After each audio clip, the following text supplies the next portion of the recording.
It's a common sight in any coffee shop, people beavering away on their laptops. I have to be careful to not be seen as a virtual office. Many laptop workers are drawn in by the free Wi-Fi, but is that becoming a perk too far? If you go down to this cafe with your laptop, hoping to do a spot of work, you might be in for an unpleasant surprise. It only has one plug socket in the whole building, carefully hidden.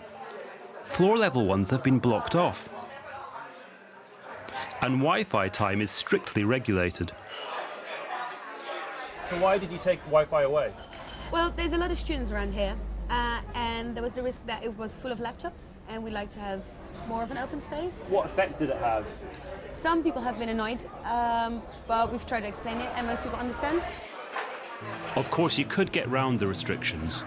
If you came with a full battery and had a phone that could work as your personal hotspot. But I guess not everyone can or wants to do this. The flow goes quicker. We never have people who stay all day, so I think business-wise it's even helping. But this is not the only cafe taking a stand against laptop table hoggers.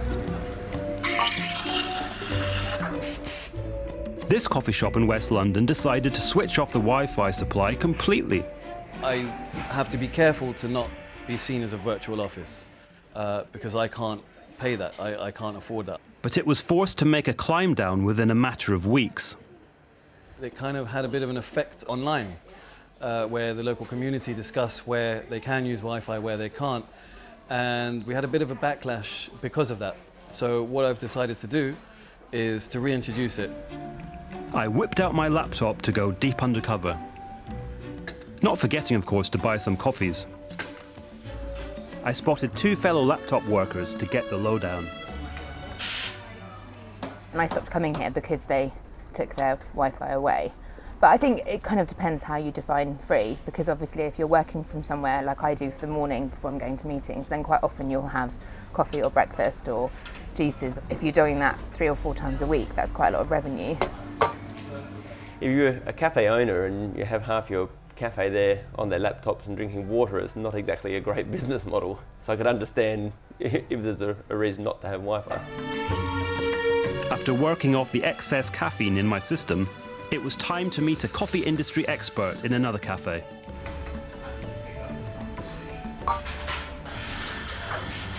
Jeffrey Young is a well-known analyst in the coffee industry. Not least because he is credited with predicting the global rise of the flat white. The larger chains like Starbucks, Costa and Nero, where free Wi-Fi is a given and it's just part of the customer experience that you just have to deliver. When it comes to the smaller players, we're seeing a sort of a dichotomy. We're seeing some operators saying, yeah, free Wi-Fi is part of our business model, but others are being a bit more reluctant.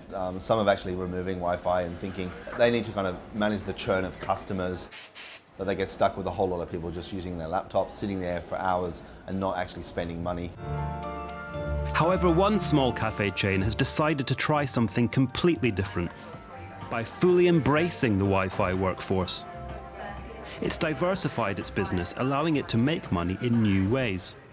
It now offers a dedicated workspace in the basement. It began as a private space for individual members who signed up on a contract basis like a gym. Now whole teams work here. So this is our creative companies workspace. It's a private floor. It's just 3 creative companies here at the moment. Tea and coffee is on tap. It's part of their deal. We have a dedicated barista and a brew bar. Using coffee as a nectar, he has put his cafe in competition with the office space rental market. Do you have sympathy for the smaller artisan coffee shops that are switching off the Wi-Fi? Well, I think the future of work is that everyone has an expectation for Wi-Fi. We all move about, we all communicate, we all connect in our spaces. It's a requirement these days.